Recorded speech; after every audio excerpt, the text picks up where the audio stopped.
game. Josh McDaniels always has one of those plays kind of in his back pocket.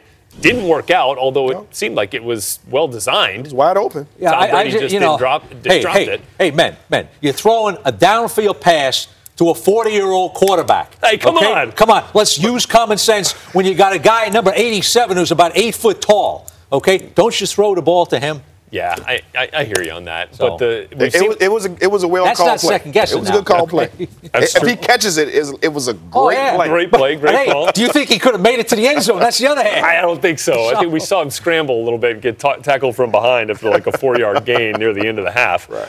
And then on the flip side, I mean, just a gorgeous play call and design to get Nick Foles wide open in the end zone on the touchdown that sent us into the half. They call it a copycat league. Yeah. I really do believe that we watched it somewhere. Do you think they would have run that play if they didn't see Brady?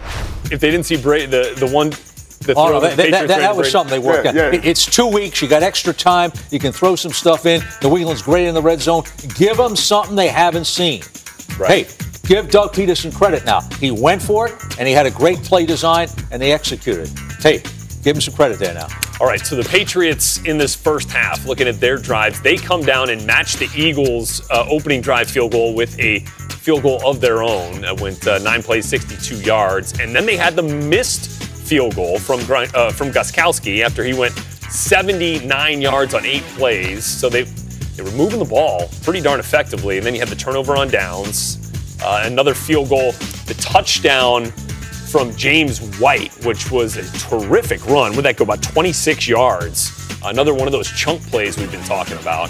And then at the half, unable to do anything because, Patriots are so famous for getting the double, right? The score before the end of the half, and then they get the ball to start the second half. So that was a win for the Eagles, not allow any points right before the first half, any cheap points like that. And so it was the Eagles who did receive a start, so we'll see the Patriots get the ball first in the second half. Guys, as you kind of look ahead here to any sort of adjustments that you would make from what you've seen, aside from getting Malcolm Butler on the field, Charlie? Well, I'll tell you what, injuries are supposed to be no excuses. Right. You lose Brandon Cooks, who's your deep threat, okay? That affects it, because if I'm Philadelphia now, I'm going to concentrate on Gronkowski, okay?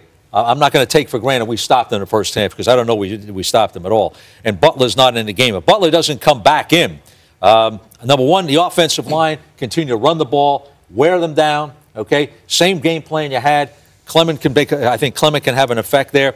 Hey, they haven't stopped you throwing the ball yet. Yeah. But as far as Brady goes, hey, get the ball more to Gronkowski and keep the foot on the accelerator because they can score points. Throwing against this secondary. His secondary still hadn't stopped them. Yeah, I would agree. Pass rush has stopped them a little bit. Anything that sticks out, that jumps out to you that you'd like to see happen in the second half, Reg? I just want to see the Philadelphia Eagles continue to use that ground game. Don't give up on it. Right now they have over 100 yards rushing with all 3 running backs combined. So continue to run the ball. You've been pretty successful. I mean, LeGarrette Blount right now is averaging 14.5 yards a carry. He had a big run in there. So continue to run the ball and make every possession that the New England Patriots get count. They have to make those possessions count because they're behind the 8 ball. There's a couple of things. One of the advantages you have when you're playing the Super Bowl is you have 2 weeks, okay? So if I'm Jim Schwartz, and Jim Schwartz is a heck of a defensive coordinator, I'm going to have a couple of blitzes in my back pocket I haven't showed him yet, okay?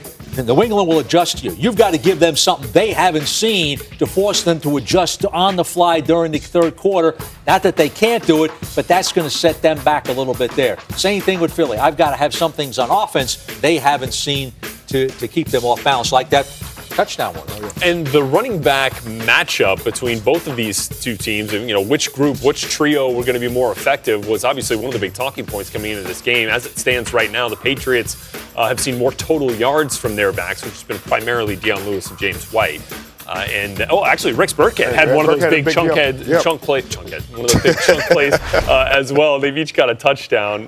LeGarrette Blount has found some big holes and has made some serious ground. So on the ground right now, the Eagles do have the advantage. 107 yards on the ground for Philly, just 74 for the Patriots. So coming into this game, whenever Jay Ajayi and LeGarrette Blount combine for over 100 scrimmage yards, the Eagles are undefeated. Wow.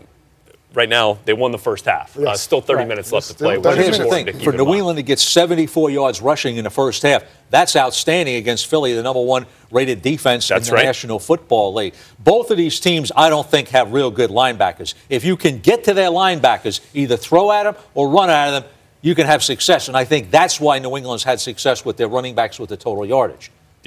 Yeah, for sure. And then the Patriots getting the running backs in the pass game as well. And, one of the X factors in this game I thought coming in was Corey Clement, the undrafted free agent rookie out of Wisconsin. And we saw him make a couple of big plays, a screenplay on the first drive, and then a couple of runs down the stretch on what ended up being a touchdown for Foles. Exactly. And that last possession they had right before half, he had a 55-yard. There you go. Screen. They got him outside on Richards, and Richards isn't going to be able to cover him. Exactly. Okay, so again, that's good game planning. I said good adjustment in the game because you may not have expected Richards to be in that situation to cover. So that's good adjustment by the people upstairs who made that down to the field, and again they make the adjustment with the head coach with Peterson calling the plays. So that's a good thing. The thing with New England is they don't have a lot of athletic ability and speed in that front seven. Right? That's where Clement is a mismatch for him, and Ajayi is a mismatch when he goes outside. They can't adjust to speed. 36 plays so far for this Eagles offense, well over 300 total yards in this first half alone. And, we talk about the chunk plays over 20 yards. The average yards per play, 9. Reggie, that's what you call staying on schedule. That's what you want to do. That's what you want Nick Foles to be in. Second and manageable, third and manageable. That is, Charlie, you can dial up any play you want in your playbook when you're averaging 9 yards a play. No, absolutely. It just, you can even throw it to yourself. Well, he didn't throw it to himself, but he got a pass. He got a touchdown pass. So if you're Nick Foles and you get a touchdown pass for a touchdown, don't you have to win the Super Bowl? Really? Yeah, I mean, you're setting it up, right? You know, one thing. Yeah, go ahead, Charlie. Sure. If I was Philadelphia coming into this game, realizing what happened last year, one of the things I would have done in my preparation, I would have had a period every day, fourth quarter. Men, it's the fourth quarter. From a mental adjustment and mental toughness point of view, drilling into them, you have to finish the game. I'd finished the game in the first week. I'd finished the game in the second week. So when you get here in the fourth quarter and New England begins to squeeze you with Brady, mentally you've got yourself ready. And, Charlie, on top of that, I also challenge those coaches with Philadelphia to continue to be aggressive. Got to be aggressive, yeah. You can't just put it on all the players. Those coaches also have to have the same game plan, because what a lot of teams do right now, they start playing against the clock and instead of against their opponent. And all of a sudden you look down and now you're down 6 points and you're playing up to the other team. So I want to see if Coach Peterson can continue to be aggressive with his play calling, and Schwartz also on defense, and see how that turns out at the end. Sure, and being aggressive at the end of the first half, getting the touchdown as opposed to taking the field goal. You know, if you're listening to this and don't know the score, you think Philadelphia is up by 5 touchdowns. Okay, there's only 10 points, and New England gets to start second half. Very manageable. But if I'm Doug Peterson, Reggie, and I'd love to hear your thoughts on this, I'm going up on the whiteboard in the locker room, and I'm drawing a big old 6 and a big old 0. Yeah. This is a 60-minute ball game here. And, I mean, we saw it last week with the Jaguars. They played,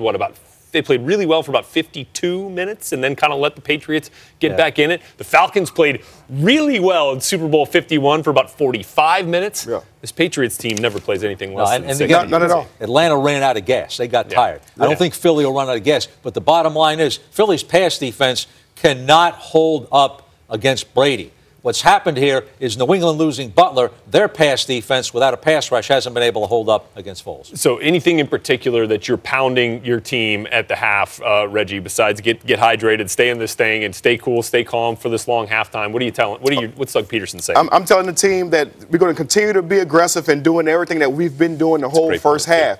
And I promise you that he's reminding his ball club right now that remember last year's Super Bowl. Yeah.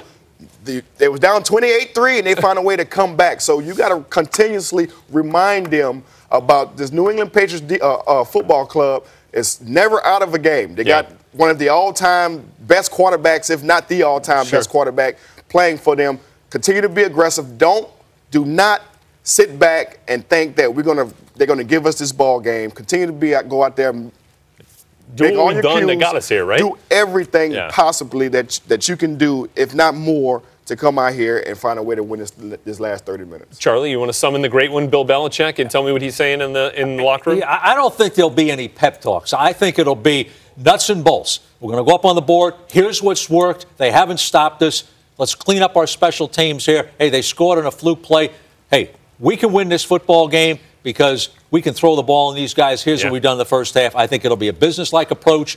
And, hey, you got Brady on your side. Yeah, that's always a plus. He's been there before now. One thing about this is this is a longer halftime than normal. This is another extra 15 minutes. So coming down to the end of it now. How can you find a way to keep your guys into it? You know, a lot of times as soon as you sit down, you got to get right back and go out. And now you was warm. Now you're getting cold. You know, guys got to stretch again. Things like that. So how can he motivate his team to continue to stay ready to go out there and play another 30 minutes? All right, we asked for your questions a few minutes ago, so we want to see what you guys are asking and give you some answers. Kenny McCool saying, is Brady so good that every time he's in the Super Bowl and he plays a game with himself, with how far of a deficit he can overcome? And really, we have seen this from Brady the last two first halves he's played in the Super Bowl. You remember some of the miscues against the Seahawks, and then, of course, last year as well. So what do you think? Is this a Rocky move here from Brady? No, I think he'd like to be in the lead once in a while and not have to win a game in the fourth quarter.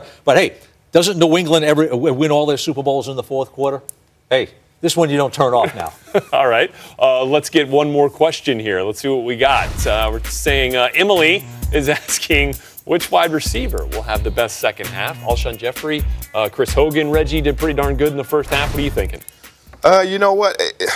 Some kind of way we got to get Grunk in there. Like, if they want to win this game, they got to get Rob Gronkowski involved, because now Brandon Cooks is out and Philip Dorsett is in. So some kind of way, we know Amendola, he's going to work in between the hashes. Hogan has continuously made big plays, but you're going to need Rob Gronkowski to be effective for them New England Patriots to come back and win this game. So it looks like 1, 2, 3, 4, 5, 6, 7 different receivers for Tom Brady so far, and it is Chris Hogan, 3 catches, 83 yards as the leading receiver. Alshon Jeffrey, 3 for 73 as the Eagles' leading receiver. All right, do we have another question? Come on, what more do we got? Let's go. Let's go back to the phones here.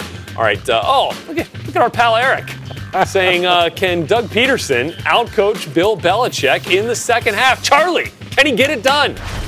Hey, he's done a heck of a first half now, okay? That's true. He's got to play 60 minutes too now. That's true. I don't know that he's outcoached Bill Belichick, okay? What he's done is taken advantage of some issues there with the Patriots as far as Butler being out of the game and being smart with his coaches upstairs, Frank Reich, okay, John DiFilippo, all of them working together to go after the weak points at strategic times, whether it was Alshon Jeffrey going deep on Rowe on 2 third downs to start the game, Jalen Richards covering Corey Clement. Those are good, smart situations. So that's a good job. Bill Belichick and Matt Patricia and Josh McDaniels, I mean, they've been there before. They're going to make good adjustments. I don't think anybody's going to outcoach anybody. New England's down 2 pretty good football players. That's the story of the first half to me. Yeah, and the last half of coaching from the sidelines for Patriots offensive coordinator Josh McDaniels there with New England, and then Matt Patricia as well, both of them coaching in their final 30 minutes for the Patriots. See what they have up their sleeves. How about another great question? We've had some really good ones so far.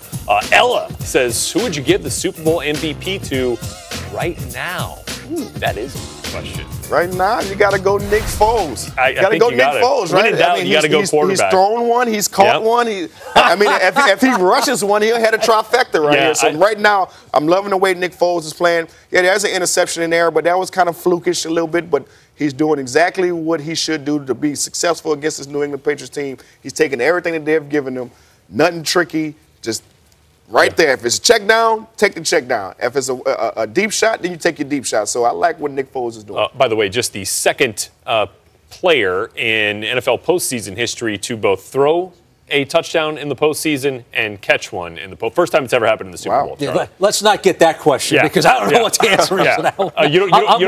I'm with Reggie here. We're going to go with Foles.